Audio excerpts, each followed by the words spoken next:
Do we have too much government? We need to put people ahead of corporate profits. This system is so lopsided. This threat is a real threat to democracy.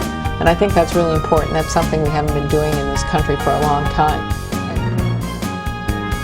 Where do you start? What do you do? How do you do it? Access to Democracy and other Eagan community television programming is supported by Thomson Reuters, makers of Westlawn Next and based in Eagan. Through Westlawn Next and other innovative online services, Thomson Reuters is the world's leading source of intelligent information for businesses and professionals. Online at thomsonreuters.com. And by U.S. Federal Credit Union, the member-owned financial institution offering service, value, and experience you can trust to the greater Twin Cities community.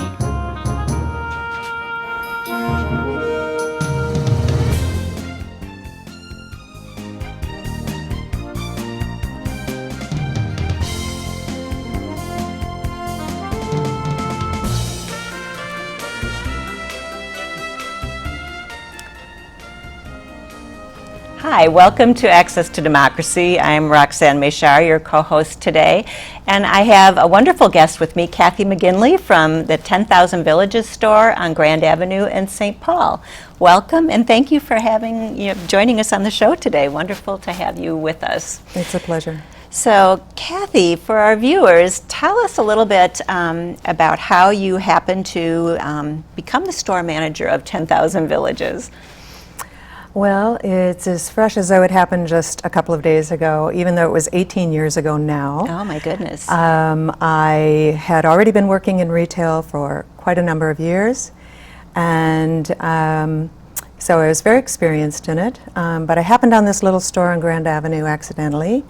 It was closed, but I was kind of intrigued by the items that were in the window, so I stopped back in later that week and learned that it was a nonprofit shop that was run by volunteers. A nonprofit retail store run by volunteers. Store. Interesting.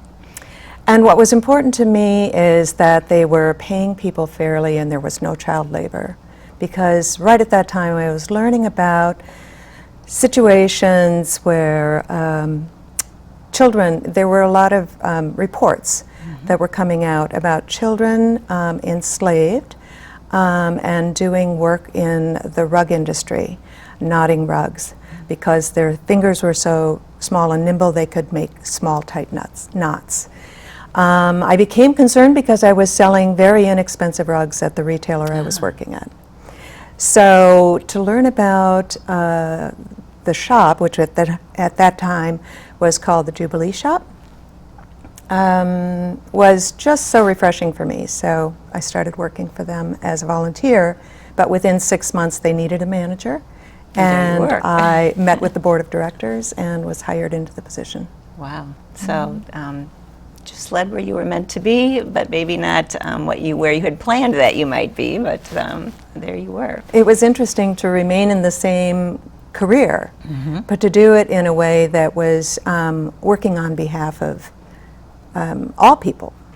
Very interesting. Yeah, I come out of the retailing industry too, and you're so correct that sadly far too many of the products we buy really are using slave labor or using processes that maybe are not polluting here but are polluting another country somewhere else. So we are pushing our pollution or poor payment or labor practices into other locations, maybe just not in this country as much as it might otherwise be. So this is interesting. So you've explained a little bit about what's different with 10,000 Villages because it's a nonprofit retailer using a few different principles. So maybe if you could take a minute and tell us a little bit about the principles of fair trade that fuel or motivate 10,000 Villages. That would be interesting. I find it very, very interesting. I love the economic model. I love being able to share that with our customers too. Part of it is, initially it was just intended to become a poverty alleviation program. that was working with people in developing countries who were on the margins, and but they had skills, and crafts were something that they were accustomed to doing, and so that was sort of the first principle, is providing work for people who were otherwise unemployed. But the other principles that go along with it are paying a fair price, which is negotiated with the artisan. The organizations are working with small groups of people. They might be cooperatives, they might be organized in small villages.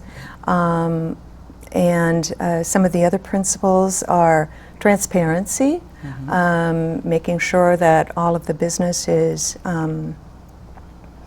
that the way it operates is evident, And open they to can share everyone. that. Yeah. Yes. It's an important quality. Empowerment of women, because the artisans that 10,000 Villages works with, the craftspeople we work with, are 70% women overall. And the truth is, the marginalized around the world and those who are made poor by the global economy, 70% are women and children, so a vast majority. So not surprising that this would be the group that you turn to. Right. So.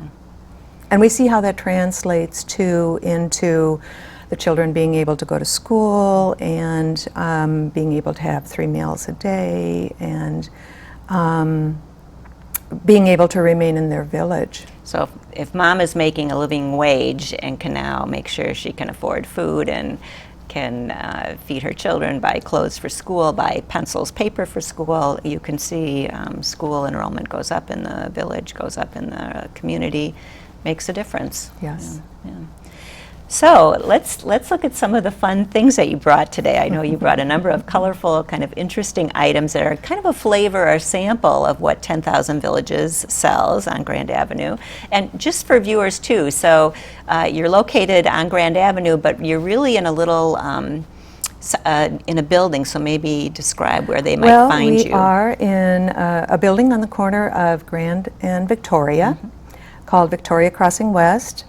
There are 9 other businesses, retailers. There's a yoga shop and a bath and body shop and a shoe store and a couple of good eateries. I was going to say, a couple of nice cafe that's decadent right on the corner there. Yes, Yeah. exactly. So we'll take a look at some of these items, and you can maybe, I know there's a story behind everything you've brought us today, and there's something interesting to know, so we'll take a look. I wanted to bring things that reflect the season, so everything that we have here is very colorful, and I think that's the way the store is right now too. Everything is just vibrant. Maybe we can start with this glassware here right on the end, 'cause Yes. this is lovely. This is all recycled glass. This is all hand blown. The technique is called Venetian glass. These pieces are coming from an organization called Hebron Glass. They are in the West Bank. And they have, it's a family-owned business that has been around for over 100 years now. I think it's something like 120 years. And 10,000 Villages has been purchasing from this group now since 2009. Really beautiful. And then what have you next here? We have something else. We have some jewelry and a scarf that are from India, from Tara Projects.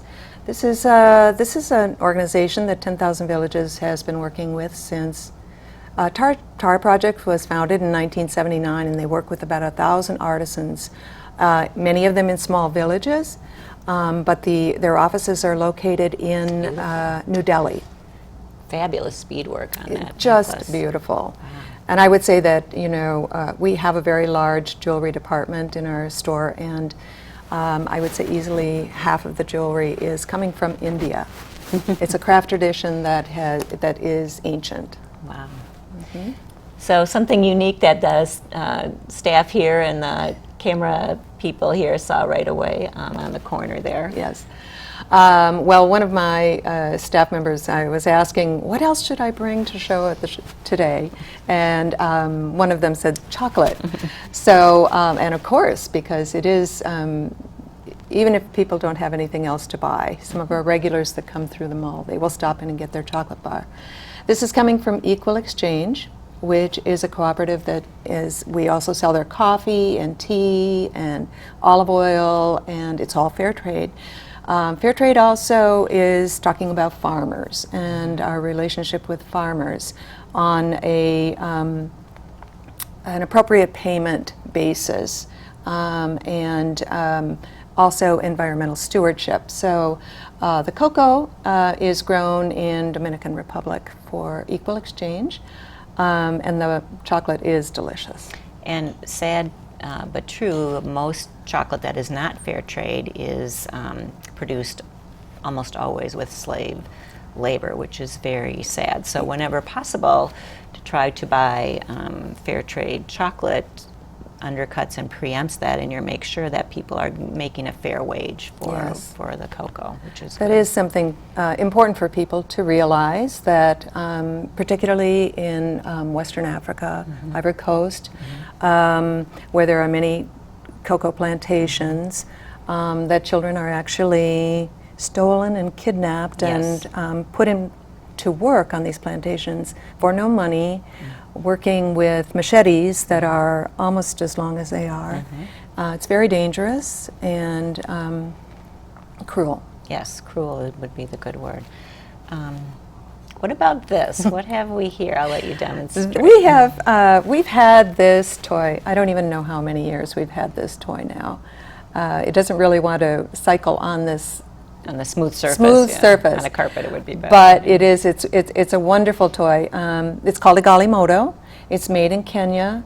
It's a toy that, well, in many countries in Africa, children would actually start making these for themselves. They would gather the materials. Really? All recycled materials. Wow. They'd make them in all different kinds of shapes. There will be animals, and there will be Oh, interesting. vehicles, and some of them get quite complex. Creative, yes. Very, very creative. Two young men who, as little boys, had made these for themselves, started this company in Kenya. Wow. And now we had them in the Grand Ole Day Parade. We were walking with them in the Grand Ole Day Parade, and I can't tell you how many children said, "Oh, here they come, Galimotos, Galimotos." They recognized them They from know. their own experiences, so that was fun. Is that so? So for gifts and thinking about things that are fun and interesting, this is the place to look for something creative, something different, something unusual that you don't see yourself coming and going everywhere you go. And you have a lot of home furnishings, I know, in your store as well. We do. And you even brought something lovely today. This is one of our best-selling items in the store. This one we just received this week. It hasn't even made it out to the shop floor yet, and I selected it because I love the combination of colors. It's made from recycled saris. No. Recycled sari saris. fabric.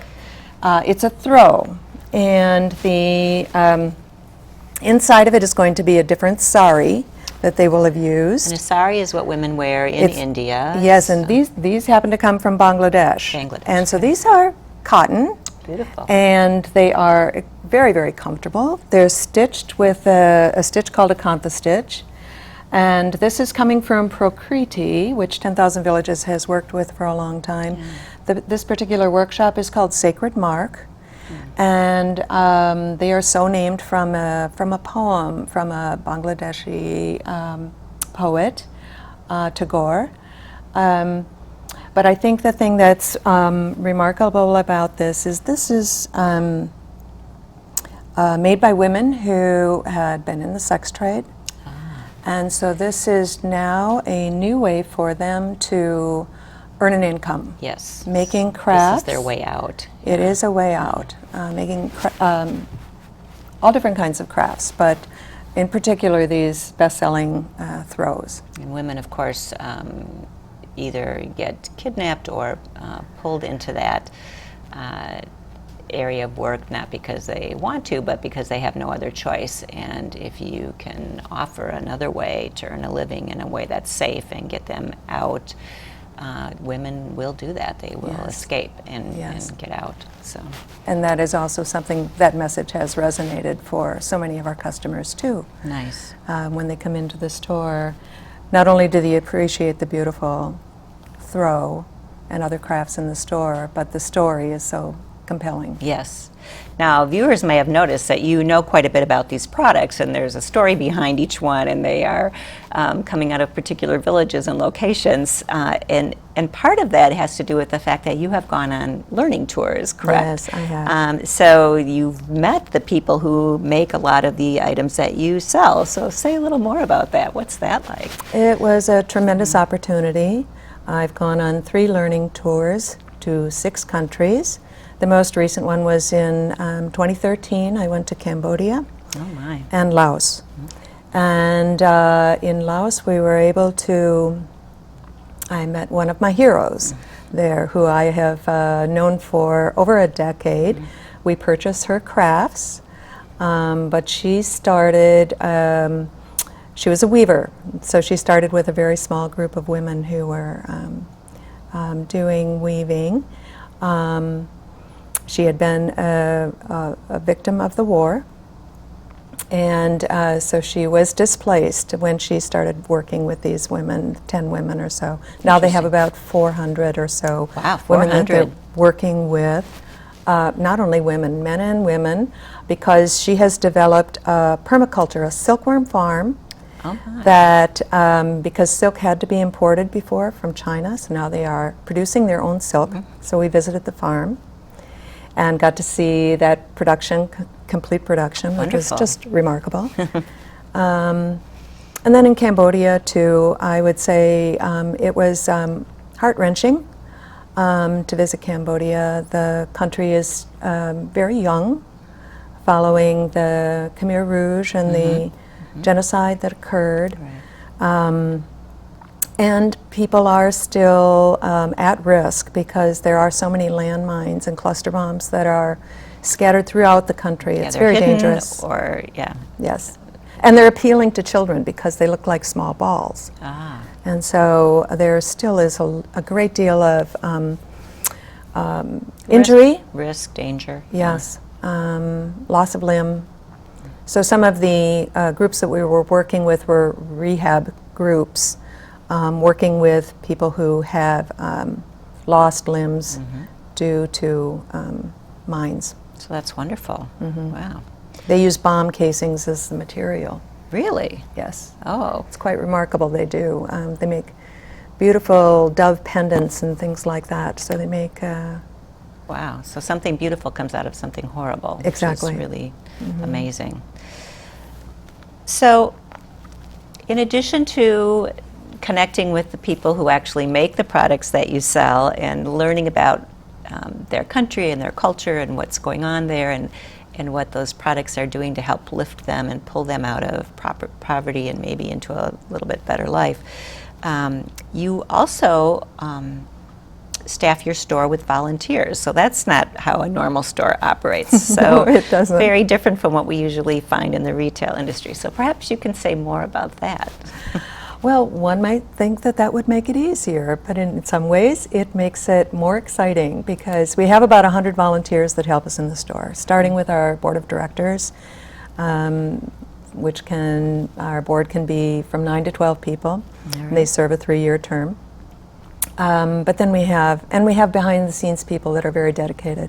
Our office bookkeeper and our graphic artist and So you have expertise to help you when you need it. We do. But most of our volunteers are trained to provide customer service in the store.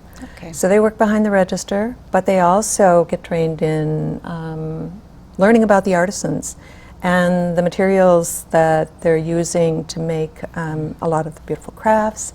So it's a very rich experience for them too. So if you like to shop and you like to work at a retail store, you can volunteer and do a little of both. Yes, you can see what's new and what comes in. You can learn about it, and you can share it with other people. You can help other people. Oh, it is a learn. tremendous experience to see all these faces coming in every single day. There are 3 shifts a day, Yeah. and So it's wonderful for us who are on staff. And it is a beautiful store, I have to say. When I go in there, there's pottery and tablecloths, and there's just everything, scarves and all kinds. There's just beautiful things. It's just fun to meander through there. So there are some things that you have to do in terms of community education. So, for example, service and awareness. So maybe you can share a little about that for us. Well, it is important to talk about our mission and the sort of work that we do. I think people can come into the store and enjoy it for its own sake, but I think it's a missed opportunity if we don't get a chance to explain who we are and the sort of work we're doing. We also make ourselves available through a speakers bureau, so we can give presentations Nice. on invitation. Oh. And So people may have a church group or at Exactly. their temple or place that they frequent a club or book club, and you'd be able to come and talk, or someone could come and talk about. Absolutely. Yeah. Yeah. And I know you have a docent program and a summer intern program, and that's very interesting. So. Well, I wouldn't say that it's a summer intern program exactly, but this Okay. summer we are fortunate to have somebody who approached us and said, I would like to help out 10,000 villages, what do you have? At the same time, we sort of had this seed idea of, deepening the understanding of those volunteers who wanted to take the training on the artisans that we're working with, the materials they're working with, the techniques that they use to make the crafts. And so Maddie has been working with us since the beginning of June, 5 days a week, and she's coming in and doing all of the research in order to pull together. We're beginning with paper makers Okay. and stone cutters, and then the rug event. We've got an Oriental rug event that happens, and so she's doing a lot of extensive research on that program for us right now too. Nice. And what about as far as docents go? How does that work? Well, so far we've been talking it over with some of our current volunteers and finding out whether or not they have an interest in it. Nice. And they're so excited about it. So we've already got this recruitment list that we've started directly from our program. And I think that's the way we will begin, because we're still developing, testing, and figuring out if this is going to fly. But Nice. Good. we're pretty excited about it. Yeah, it is exciting. Now, I know I often hear people say, well, the economy's too big and I can't change how trade happens. I can't change things that happen in the economy. And of course, I like to remind people, yes, while you vote once during the elections and you have one vote, or they say I'm only one vote, but that's not really true. They actually vote with every dollar they spend. So 10,000 villages is a way to use those dollars and make a clear statement and vote with your dollars for a different kind of trade, a different kind of world, not free trade, but fair trade, which is much more important. So it's a way to make sure that people are fairly paid and communities do benefit and everyone does better, that you get an opportunity as a customer to buy beautiful things that are beautifully made, but at the same time, and at prices that are certainly competitive, but at the same time, communities get lifted up out of poverty and they get fairly paid for the work that they do and they get to use the resources that they have. You have, I know, a big event coming up where if people wanted to vote with their dollars, they could certainly do it here. You have September 9th through the 13th, an Oriental rug event that you said to me, I remember this, you said it's bigger than the store. And I thought, well, how can it be bigger than the store? So maybe you can explain how that happens to be. This happens in 5 days, and it's turned out to be, this is our 5th. We do this once a year. And it has turned out to be my favorite event out of the year because we do expand out of the store. Our store would not be able to accommodate 350 Oriental rugs, and they are up to room size rugs, 9 by 12s and 11 by 14 Wow. size. So But they big. start at 2 by 3s too. And so the Victoria Crossing has a wonderful atrium area. And the night before the rug event starts, we set up our platforms, and the rugs roll in a large van, and we have a crew of volunteers that offload the van, and we set them up in the atrium, and there they remain for 5 days. And it's so much fun because they come with 2 experts, and those 2 experts have been to Pakistan, where the rugs are all hand knotted. We are the only export, 10,000 Villages is the only export area for these rugs. Oh. So we are the only market for them. There is a large showroom that's in Pennsylvania and a couple of other areas across the country. But this is it for But the these Midwest. yeah. traveling ones they happen in the spring and in the fall, and we're a fall event. So September 9th through the 13th, you should head over there if you want to see some beautiful rugs that do beautiful things for communities. You also have, I know you brought with you, and we only have a couple minutes left here, some information about the teaching program that's coming up. So. Yes, this is it's actually an event in the store the end of August, and for 2 weeks we want to show our appreciation to teachers, and we invite them to come and shop in the store, show their school badge or ID or union card or whatever, and they are entitled to a 20% off their purchase. But this year, over the past year, we had a couple of our volunteers who are retired teachers work together with some of our staff members to create a packet that will help them to teach fair trade in their classroom. Wonderful. And so it has wonderful definitions. It has definitions of free trade, definitions of fair trade, and many other things. So if they're interested, they can come into the store, they can get a packet, Yes. they can get a discount on their shopping if Yes. they want to do some Christmas shopping in advance coming up, Exactly. or birthday or whatever coming Yes. up. Excellent. Now, we only have a minute left, so I want to make sure people can connect with you. So if they want to email you, give us your email address so people can connect with you.